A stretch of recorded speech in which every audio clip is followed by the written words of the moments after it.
This is 1865. Welcome to the Group of Death.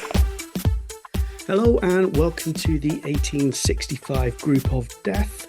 We're recording this the day before England take on the Democratic Republic of Congo, and a few days after England's victory over Panama and Scotland leaving the competition.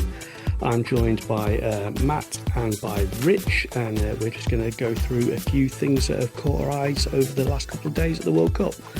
Hiya Matt, how are you feeling? My tenure as Scotland correspondent is now over. Obviously, it was a dying of the light. Really, it wasn't like went out in a penalty shootout or something. It was just gradual receding chance that went away. Which is very Scottish in many ways, but no illusions there. We got there, beat Denmark, got there, had a few, played awfully, and went home. And everyone had a good time. Everyone enjoyed it. People liked the Scots. Scots did exactly what they're out there to do. It's soft power. It's diplomatic mission to make themselves liked everywhere, and they went home and did it. So yeah, well done. They won their own World Cup. They'll tell themselves so. And how about you, Rich? How have you found the World Cup so far? I mean, there's just a lot of matches, aren't there? I'm finding it quite hard to keep up, to be perfectly honest. And of course, time difference doesn't help at a time when those of us in the UK have been, we've still got our day jobs to do. The matches are going on overnight during a European heat wave, and all of that. I'm reminded of the fact that Gianni Infantino has basically generated enough CO2 from his attendance of matches to basically power a small country for about 3 years. So there's some sharp ironies as ever, but as we've reminded ourselves throughout this podcast so far, this is not the most corrupt World Cup ever.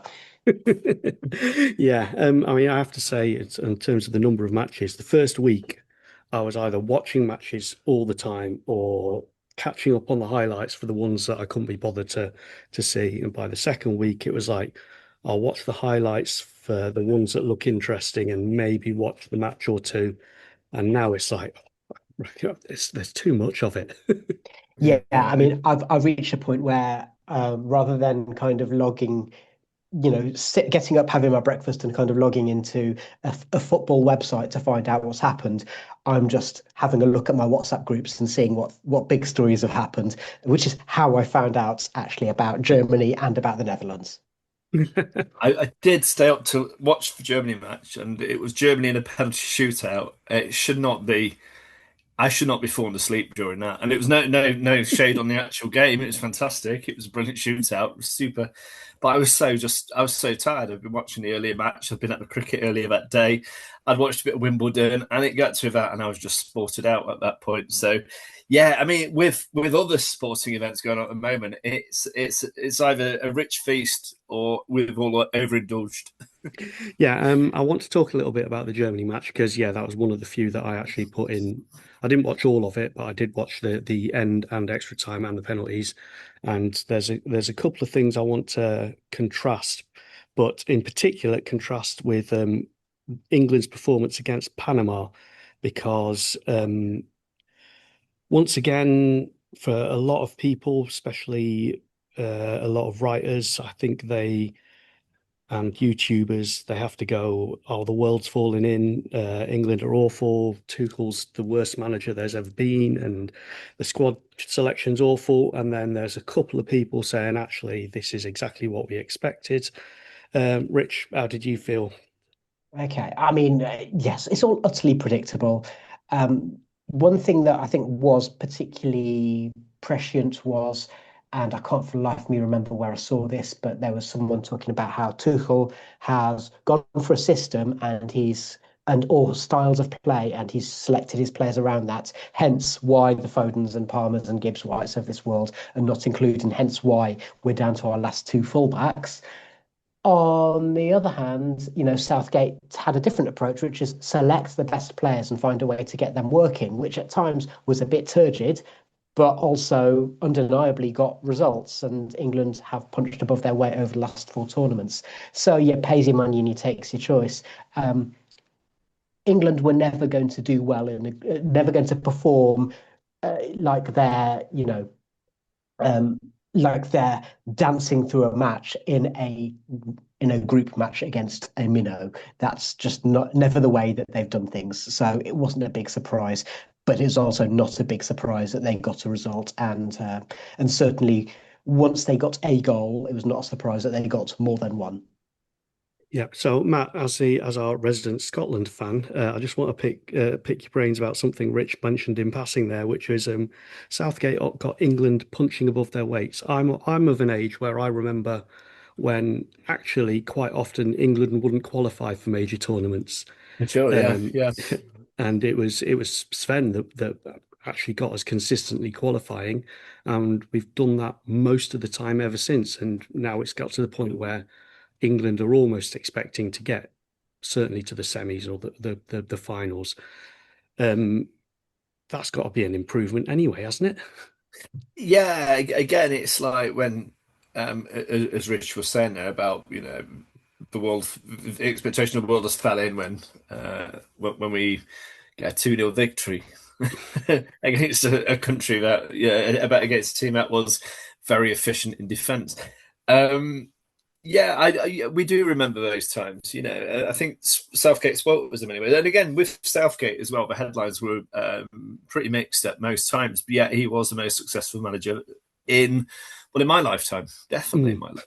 And I was born just not too long after the most successful anyway. So it's been a long time when we have been rubbish, and we are now consistently seen as top 10. We're consistently seen as tournament. Yeah, not quite favourites, but up there, probably in the top 5 or 6. That's not guaranteed. And again, it's this.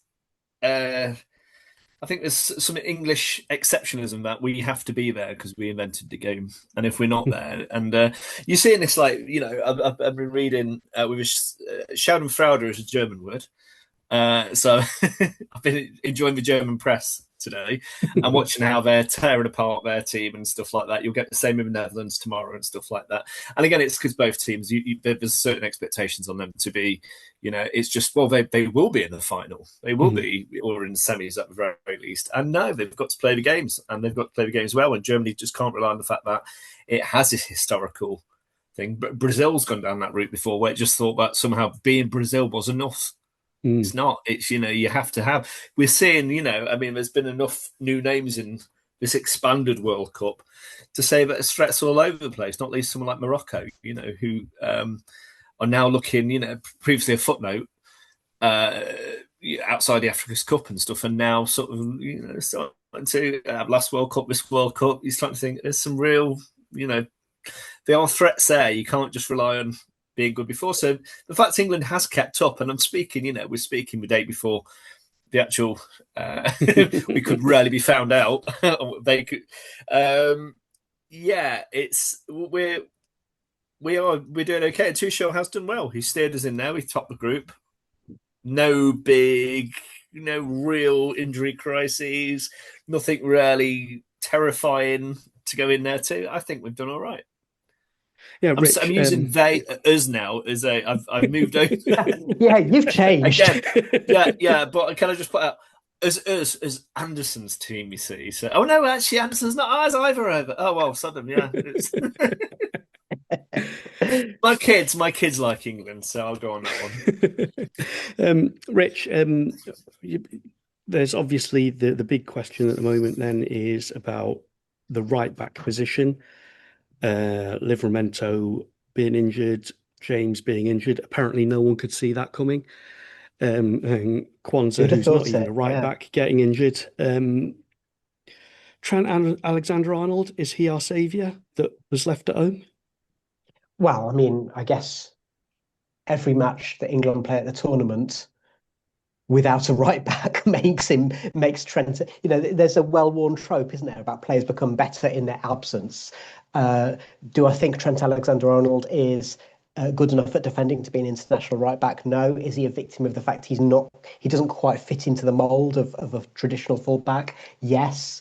But again, the issue there has got to be with the selection. And just like in the Panama match, And the previous group games were kind of going, well, would it have been a good idea to have a attacking midfielder who can dribble and turn, which is what we've been lacking going forward? Well, again, everyone could see that there was a lack of depth at fullback, because Livramento struggled with injury for a lot of the season. Reece James can't play 2 or 3 games in a row, and even at left Spence? back. Well, but the thing is, Jed Spence was selected as the second choice left back, wasn't he? Mm. So down we're down to, and I like O'Reilly, and for me, he's by far the best left back that England have right now. I don't think that Jed Spence is the best right back, best remaining English right back, but he's there, and he's what we've got. Just so yeah, Tuchel, yes, like you said, we were never gonna sort of waltz our way through like some of these smaller teams that are gonna sit there and defend against us.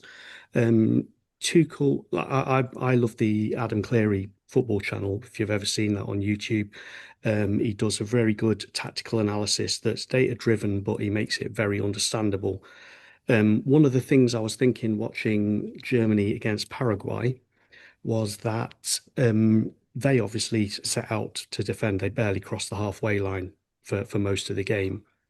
And the difference between Germany and us is we had Jude Bellingham. Matt, wouldn't Scotland love someone like that? Because it's a game We changer. love any. I don't think there's many players we wouldn't have willingly nicked from England at that point. It's suddenly fine. Well, me and Angus Gunn started off as an English player, didn't he? He was born in Mhm. Norwich, so yeah, we could have turned a few there. We could definitely have been handy. Yeah, but again, England do have there is enough imagination there, which Scotland was lacking massively. Um, and to be honest, I don't think England have got rarely going yet. It was like this. Croatia was a good example of what you can do, but it still wasn't really full on. And we need teams attacking us. We need matches. We don't need teams just sitting behind and stuff like that. Jude Bellingham is good at getting there, and but I still have a Gibbs White hole in that team. I But still think if we have teams attacking us, though, we Jordan might. Pickford got away with a couple Oh well, so that's far this World Cup. true. We are not robust defensively because, for all that I've said, O'Reilly, yep, great left back. He's not really a defender. So, But I think it's a wake up. I think it's the idea that you do this sort of trying to unpick a defence that we get so much of. I mean, you used to see that a lot in Southgate as well. This back to Pickford, then go again, try and unpick the defence. I much prefer the free flow in England when they do get going and when there is, we do feel you battling. I think I don't know. We'll obviously preview Congo in a bit, but I'm looking forward to the real clash of the titans that we should get like if we do press Congo. I At just the want moment, to it's not felt that strong. just on Morgan, I just want to put the opposite viewpoint then, which is actually Morgan would be much, much more effective for England against teams that attack us and not against teams that play a low block. Because in general, Forest have always struggled against a low block, but also Morgan likes a bit of space to run into so he can turn and then run with the ball. And also, he's very, very good at tracking back and putting in that last ditch tackle, which against a team that has no ambition to cross a halfway line, it's a bit of a waste. So we would just end up horseshoeing again and again. well, on that But topic, mm, the lead story on the BBC football website right now is Wayne Rooney reckons that Kobbie Mainoo should start instead of Elliot Anderson against DR Congo. And I mean, this is obviously taken from his podcast. And I would just add in there that he's given no real reason for why he'd pick Mainoo over Anderson. He's just said, I'd go with Rice sitting, and I'd go with Mainoo and Bellingham in midfield. Mainoo can give you a bit of both. His biggest strength are his feet in tight areas, and he's got a little pass. It's like, Well, that's That's Anderson. what, yeah, that's Anderson. That's just swapping Anderson and Rice over, and yeah, and Rice doesn't play as a defensive midfielder anymore anyway, so that's probably not the And best we've got idea. question marks over his fitness. Mm, Will he be able to keep going with if assuming that England get through, it's a tough fixture schedule at the end of a tough season where he's played a lot of matches because he never misses any matches, and now he's missing matches, and we've seen that at club level for Forest many times, most notably in under Nuno, where the players, even those who are out on the pitch, had obviously just run out of puff. mm. So yeah, so maybe Mainu. I mean, yeah, I always thought Mainu was probably brought in as Rice's understudy, and I thought actually Morgan would be much better at that job than Mainu. But there you go. I've not Not seen Jordan enough. Henderson, He was brought in to keep Bellingham under control by all accounts. which he needed to be in the squad to do that. They couldn't have just taken him along, on, Yeah. on a little jolly, could they? Mascot. Yeah. Like actually to link it back to Scotland then, which is exactly what Billy Gilmore did, was he travelled with the squad and stayed with them, and sat on the touchline with them. So Matt, how do you feel about Steve Clarke departure? So he'd only just signed Well, a new deal, hadn't I he? know. Yeah, I mean, it's typical Scotland. It went to their heads very fast after qualification, and that. But when they did actually look a world class team for about 8 minutes, and he managed to very Alan Partridge get that signature as fast as possible down. But it was almost inevitable that once they actually started their campaign probably after the Haiti match, you started to see this was not a team that had any ambition. This was not a well picked squad, and it was over there and then. I mean, how many coaches have we seen leave lately? It's like a daily thing, isn't it? Today, over the last few days, every time.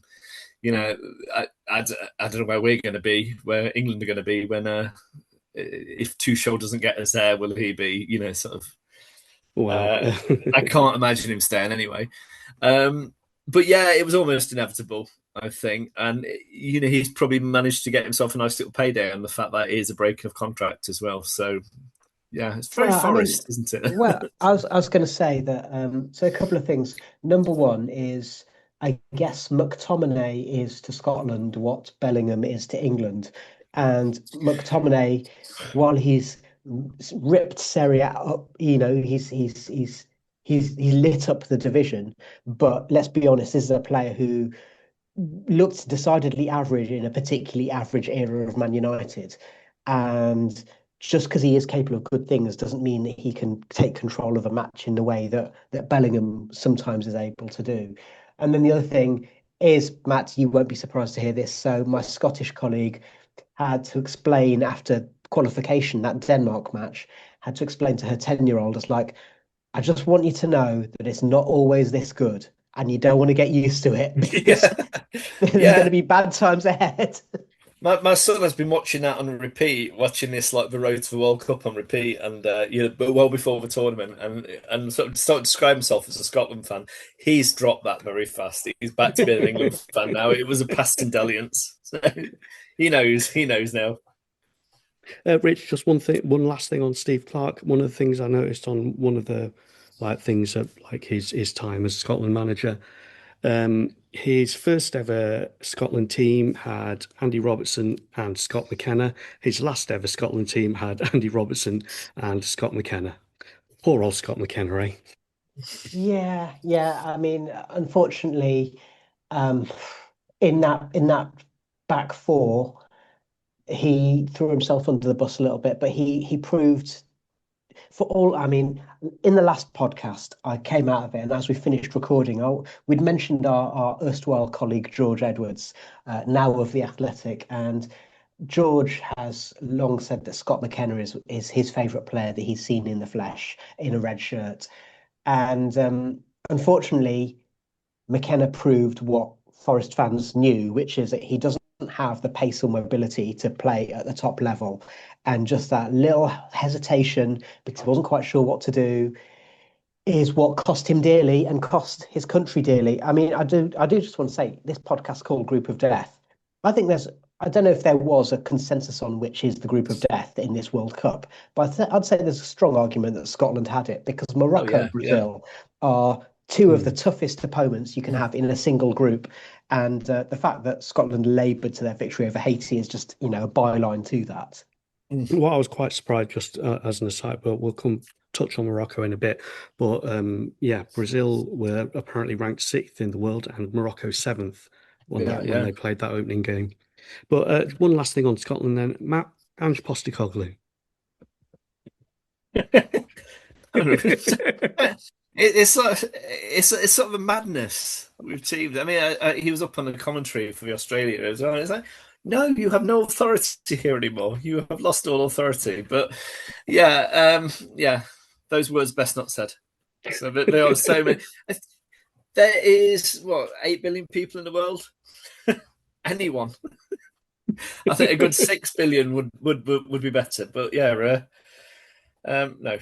Well, to be fair, my take is that in many ways Scotland just don't have the players. So Well, I was again, I was yeah, going to say, it's what it would lead to is a more glorious form of glorious failure because yeah. he'd want to attack and realise that when McTominay and McGinn, while they're good players, they can't do that all by themselves. They haven't got a decent striker. The fact that he completely neglects the defence and just relies upon players with pace, and we saw how Spurs did when Mickey van der Ven was missing. We saw, you know, uh, he hasn't got that either. So it would be the ultimate glorious form of glorious failure. This is 1865. Welcome to the group of death. okay, so I just want to just run through a little bit about the because obviously we're into the knockout stages now. We've had a few matches already so far. There's Canada versus South Africa. Anyone watch that? Some of that, yes. It didn't Yes, look good for to my me.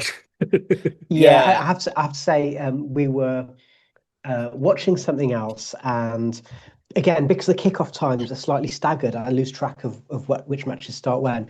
And then at half time, so we finished watching something else, and at half time, it's like, oh, Canada versus South Africa's on. I had a quick scroll through of the athletic timeline, and I was like, nah, we'll give that a miss. And then the next thing I knew, I turned over to see Jesse Marsh giving the most cliched, god awful post-match huddle.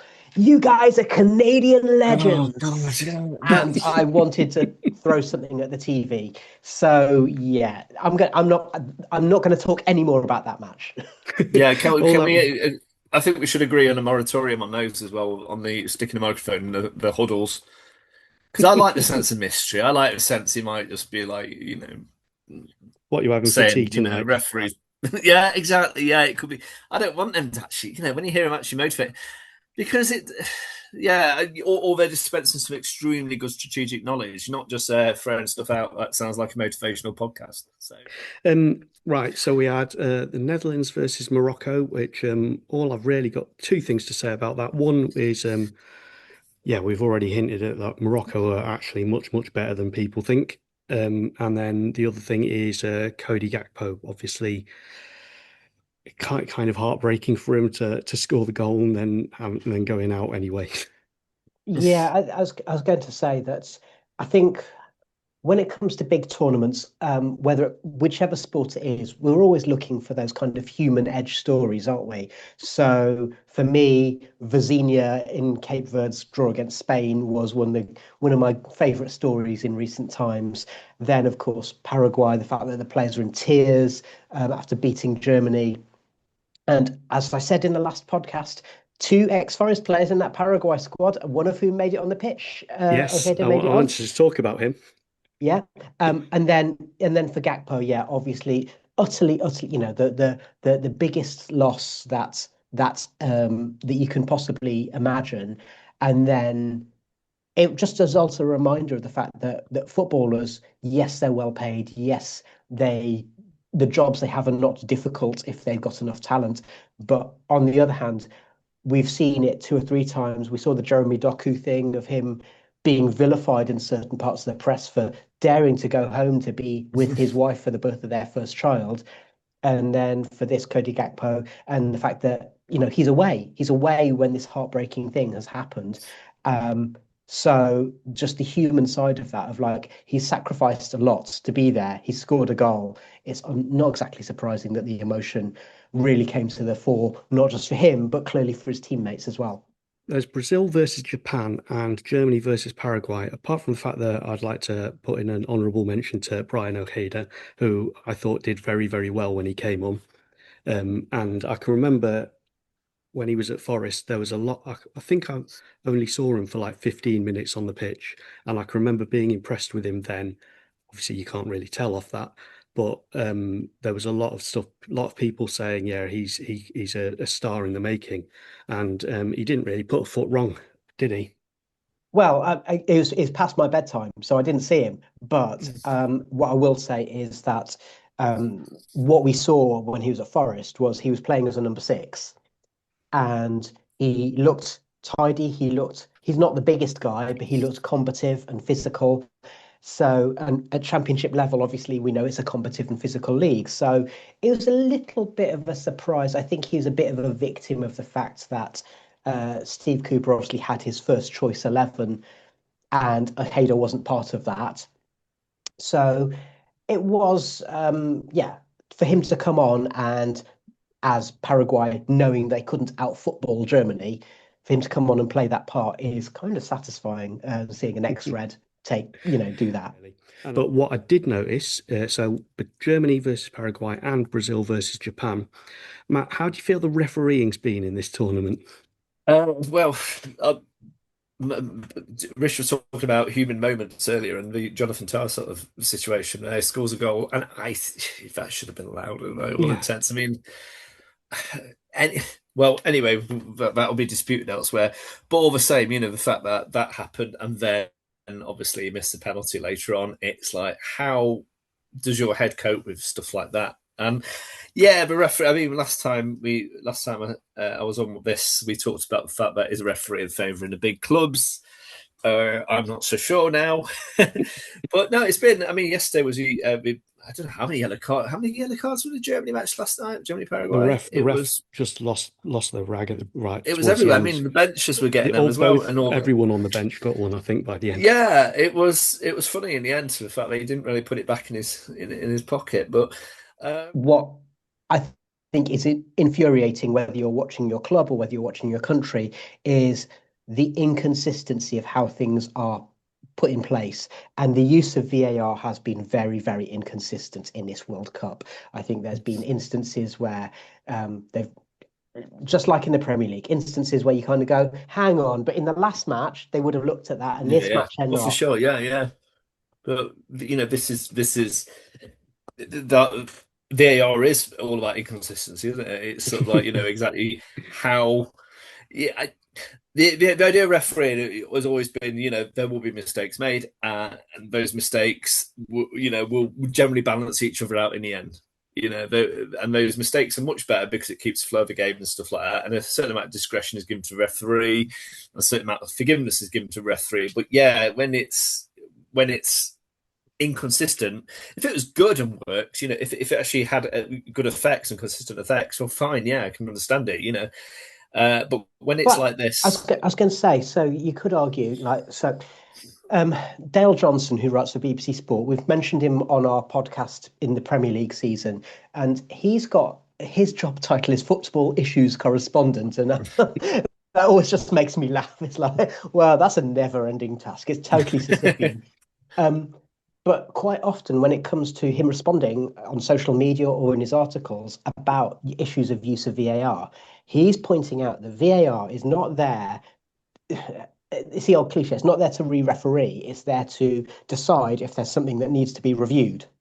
yeah, And too many times, the referees either don't take the advice of the VAR, or they take the advice of the VAR almost blindly, saying, "Well, he's looked at it on a camera and he's thought that, and therefore I'm going to go with that decision." And of course, you have the added thing of when things are slowed down, well, they look worse than they do in real time. And so when there's human decisions to be made, you can understand there being mistakes still made, in which case, what's the point in VAR? Because exactly. When you look at cricket and tennis, which both have they both apply technology extremely well. and Yeah, it's seen as like there's no. They are fairly seen as gospel. They're seen as if they yeah, happen. That's it. We're and overhuman. let's use Hawkeye as an example. Used in cricket, used in tennis, used in football, used very, very effectively in football. And sometimes we've seen it actually in this World Cup, haven't we? Where the ball was literally millimeters from being the whole ball over the line, but it wasn't, and therefore, by the letter of the law, that's not a goal. Fine, Yeah, no problem. I think I do have a problem with the semi-automated offside. I had a problem with it when it was manual lines being drawn. I still have a problem with it semi-automated because we've seen both in the Premier League and in this tournament instances where a player's bum cheeks are offside and therefore that's yeah. given as offside. It's like, although it is feasible, you could score a goal with your arse. It's not the part of your anatomy you're going to put forward to try and score a goal, is it? I'd read Yeah, somewhere, although I've not seen any evidence of it, where they actually discount parts that you're not allowed to score with. So maybe your Yes. bum cheeks would count because it could go in off your arse. But if Yeah, so your if your hand arm, happens to if be, you're doing a yeah, running movement and your arm is the bit, that's okay because you're not going to score with your hand. Yes, you can score with your bum, but as I say, no one, unless you're trying to block a goalkeeper making a clearance, you're not putting your arse first, are you? or your Taiwo. Well, I mean, and actually, let's be honest. Okay, Scotland's greatest hope was John McGinn, and he is a good old-fashioned example of a player who plays with his arse. This is 1865. Welcome to the Group of Death. Right, the next thing I just wanted to do is just run through like the road to the final, which if this will work. So the BBC have like a little chart here that we've got. Because I wanted to just sort of start off by going. When I looked at this the first time, I was like, "Oh, look, you got Germany against France coming straight up," and that's not happening, obviously. So you got I will France just point against. out that a German journalist, Rafa Honigstein, who's been on, he's worked in England and the UK for a long time, and he did make the point. It's like all that would have happened if Germany had won on penalties is that they'd have been delaying, getting absolutely obliterated by France in the next round. Yeah, it will be interesting to see how France deal with Paraguay, obviously after their monumental defending. Got South Africa, got Canada going through. You got Morocco going through. I have to say I'm edging towards Morocco on that one. yeah. Yeah, Yeah, yeah, yeah, I, Very yeah. much. I mean, I think Canada have kind of they're there as the kind of as plucky underdogs by virtue of being a joint host nation. Morocco are a decent football team, and they've got a lot. They've Canada have got a few good players. Morocco have got a good team. Yeah, yeah. yeah. And that leads us to a probable France-Morocco quarter-final, which will be Paraguay versus pretty. Canada quarterfinal. Then, if we just go down a little bit to the other half of that section of the draw, you got Portugal against Croatia on Friday, Spain against Austria. You'd probably say that's going to be a Spain-Portugal Iberian match battle. there, yeah, which will be pretty interesting. You got the US against Bosnia. I'd probably has the US going through on that one, Yeah, just I'd agree because with they're the that. host nation. Belgium against Senegal. I'm going with Senegal on that one. What do you reckon? I would probably agree. Senegal, obviously, the sort of winners of the African Cup of Nations, and I think Belgium have got the same problem of Croatia have got, which is their golden generation is now actually a silver generation. And I'm talking about hair color. Yeah, absolutely. So that's the US against Senegal. Can't really call that one. Portugal against Spain. I'd have to go with Spain on that, I guess.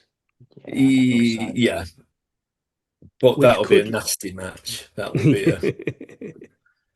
and then that could possibly leave Spain against the US, which will be a very, very tasty tie if that comes off.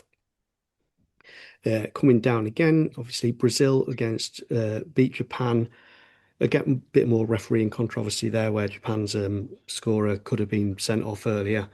Um, I'm looking forward to this Ivory Coast against Norway, just because I've really enjoyed watching the Ivory Coast. I was gutted when they lost against Germany, and I'd hazard that Ivory Coast against Brazil would be an absolutely great game. Yeah, it's a tough one to call that, isn't it? I would probably go for Ivory Coast to progress into the match against Brazil. Yeah. I'm just going to skip over England's little bit now because I just want to go through and show this part of the draw, because we've got Argentina against Cape Verde, Australia against Egypt, the two teams my wife has in her sweepstakes, so she's happy on that front. So at least one of them's going through. Switzerland against Algeria and Colombia against Ghana. Now, I can't call Colombia against Ghana. I've not actually seen Colombia play yet. I don't know if either of you have. I haven't. No, No. they've been a bit dark horse, haven't they? Really, Is James Rodriguez still their captain? I don't know, actually. I don't think so. I mean, Because surely he must be like 45 or something. Like that has not stopped a load of other players at this tournament. And we've got 3 41-year-olds. Yeah. But yeah, Switzerland's Algeria. I think actually Switzerland have been quite good without being flashy. Yeah, I'd say they're quite a neat team, aren't they? And they've got a lot of experience there, but without those players having passed their peak. And you look at players who are probably in their last World Cup, like Xhaka, like Rodriguez, possibly even our friend Remo Freuler, Brelem Bolo, and they're actually still playing at a decent level because they were pretty young when they came through. So I think that there's some, yeah, and again they play as a team from what I've seen. Although Dan and Doy cannot score. No, we're hoping we'd get the Dan and Doy that is able to take on his man and beat them. And actually, we've got the Dan and Doy of the Premier League where he's just been out muscled and unable to take his man on. I would say actually he's taken on a lot of players and he's beaten a lot of players. It's just that the final product is not there. So that's a step on maybe from this last season. But Matt, I just wanted to, the reason I went down to the bottom here is if you just look at Argentina's course through it, yeah, I don't think Argentina is necessarily that great a team at the moment. They've got some very good players in there, but it is a lot of Messi in there. But you look at their course through. Is that? It almost seems that's enough. Watching, who was it against?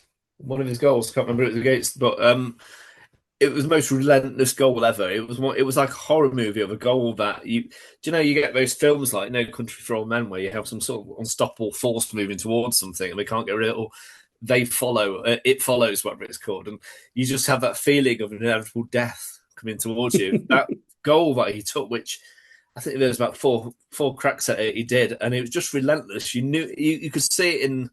I can't remember who we were playing against. Was it against Jordan? No, it was. It'll come to me in a second. Anyway, it was just the intensity of just knowing that it was going to go in, and their players just looking like, despite blocking it 3 times, knowing that there was an inevitability there. This melancholic realization of the futility of trying to defend this now. And I don't know that of all the big ticket names, all the Vinicius, Mbappe's, Haaland's, and just about Ronaldo's. He does seem the one which I still feel wears a halo at the moment. And that could be enough for them. And they have an easy route, really, in that way. But they're going to play Cabo Verde. Now, if they do lose that, then well, that's a totally different headline going to be appearing there. And I think while it's easy to get prone to recency bias, that would be one of the great World Cup stories of all time. It would be incredible. It would be can you get a giant kid like that? Really, in the knockout stages of the World Cup, you get those matches occasionally, the qualifier or something, where something just goes wrong. Obviously, they lost to Saudi Arabia at the last one in their first game. Yeah, went on to win and everything, obviously. So yeah, if that had been a knockout, but again. It would be crazy, but I think the chances of that are vanishingly remote. It's Scotland getting a wild card to come back in for some reason is probably more likely, and they've got by far the easiest route to the final as Argentina than anyone else. I think Argentina are going to retain it. Is my personal prediction. I can't, despite the fact they might not be the team they were 4 years ago, but still. They still have luck on their side here. Absolutely. So yeah, just coming back then to England, we've got Congo tomorrow night. If we're optimistic, then that sees us play Mexico or Ecuador. And Ecuador, I thought, have started to pick up from what I've seen of them. But Mexico, obviously one of the home nations, and that one's going to be at the Azteca. So if it is Mexico, that's going to be a very, very tough game for us. But if we get through that, then it's Brazil. And if we get through that, then it's Argentina in the quarterfinals, Yeah. which is a pretty tough route, really. Yeah, it really is, and I think to be honest, I wouldn't be at all surprised that, assuming England beats Dr. Congo, I think they will struggle to. Well, I think they'll have to take their medicine against Mexico because a match in hot, high altitude conditions, Mexico in their home stadium, it's going to be a lot tougher than it normally would be on paper. And I wouldn't be at all surprised if England were to get that far if they come a cropper in that match. Yeah, so as you say, well, kind of one of the things with that though is obviously Congo. They play the back five. They've done the sitting deep, low block kind of thing. You'd hope that Mexico, being a home side, they would have to come out. It's just obviously the conditions would then be against England. If England then get to play Brazil, they're quite defensively, quite suspect defensively, especially on the wings. So it might be that Thomas Tuchel's little master plan, if we can get past the Congo, does come true. What do you reckon, Matt? I think so. Looking at Japan Brazil yesterday, it was, this was not the tie I would have expected him. Yeah, I think it's that thing as well about talismanic sort of power the word Brazil has at World Cups. They are the definitive World Cup side. They're seen as the real box office. Yeah, they looked very average yesterday, so in the first half, definitely. And Japan's goal was not relegated from a player or anything, and they were lucky to be able to finish it off when they did. I think Thomas Tuchel would have been delighted to watch that yesterday and sort of know that they will not, they will not. There's no low block there, is there? That's going to be coming at them, and there's so little at the back when they. If we can, Yeah, I would have to say that I'm more fearful about playing Mexico in Mexico City oh, than I am hugely, about yeah, yeah. coming up against Brazil. Ancelotti he's gone for this kind of 4-2-4 system to get the attacking prowess, but the trouble with that is he's had to row back on that slightly and put Paquetá in midfield. Against Japan, he brought on Endrick to try and basically take it back to a 4-2-4. But the trouble is, if you're going to play a 4-2-4 where you've only got Casemiro and Bruno Guimaraes in midfield, the trouble is they like England are bare at fullback. They've got real problems in that position. So they've got Danilo, who's, let's just say, in the twilight of his career, and Douglas. What's his name? Douglas Santos, is it? Yeah, Douglas Santos. Yeah. Playing at left back, and they are not vintage Brazilian fullbacks.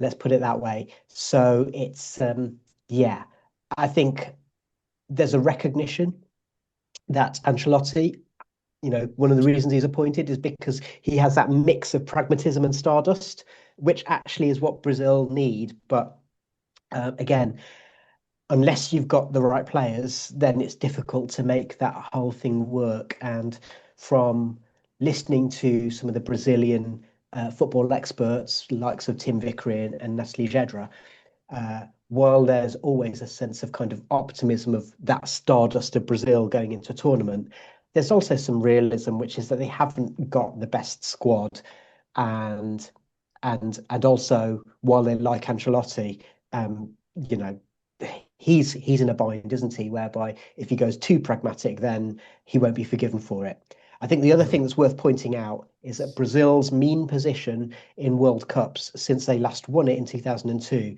is very much quarterfinals. Mm. So, Matt, having seen the chart there and seen the potential routes, who do you reckon are going to be the top four in this competition? I mean, as I said, I think Argentina are going to have my, or most likely. I'm trying to work out what possibilities Spain. Spain, France.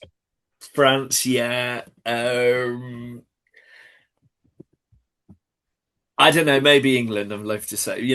Or I don't know. There's also I don't know the home. Well, Canada probably accepts actually, but Mexico I think are underpriced as well. I think they're so famous for stumbling up. Finding group stage, getting into knockouts, being rubbish, and I don't think that's going to be the case this time. They're on home territory. As Rich said, they're playing at altitude. I don't know. They're the stalking horses, definitely.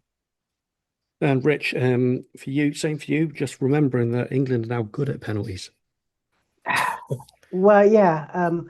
I, I find it difficult to kind of predict a final four. What I will say is I think the top four countries in terms of potential to go far are Spain, France, Argentina, and then it's a toss up for the last one. Maybe England. Yeah. To me, France are the best, have the best players and the best team and a coach who's experienced at winning things. So it's difficult to look too far beyond them for me at this stage. And also, having talked about Ancelotti's 4-2-4, the way that Deschamps manages to play that front four and rotate them to get the best out of them according to what's in front of him, but also to be able to dictate the game that way. So he doesn't have to change a personnel too much, but he can get them to do different things with just subtle tweaks here and there. And, Baz, you've waxed lyrical about Michael Elise, but Elise being able to kind of dovetail with Dembele has been something absolutely astonishing to watch. And then, of course, Mbappe, he's not a number 9, so he dovetails with Doué or Barcola or Ekatiko, whoever's on the left flank. So they've just got there's some real poetry in motion there. Yeah, absolutely. And yeah, unlike Argentina, they're not a one-man team, as you say. Well, having said that, when we've talked about that whole thing of a lot of teams who've got an aging superstar, so we could talk about Bosnia, we could talk about Argentina, we could talk about Portugal, we could talk about Croatia. Argentina are the ones they've adapted what they do so that Messi can really be at the heart of all of that in a way that none of those other countries with 40-plus-year-olds have been able to do. Absolutely. Well, we'll leave it there. So obviously England play tomorrow night. We'll probably be back after that, depending on how things go. So thank you, Matt. Thank you, Rich. And thank you to you, viewer or listener, for joining us on the Group of Death. As I say, we'll be back in a couple of days. We'll pick apart what happened to England against a low block. And until then, please tell your friends and come on, England.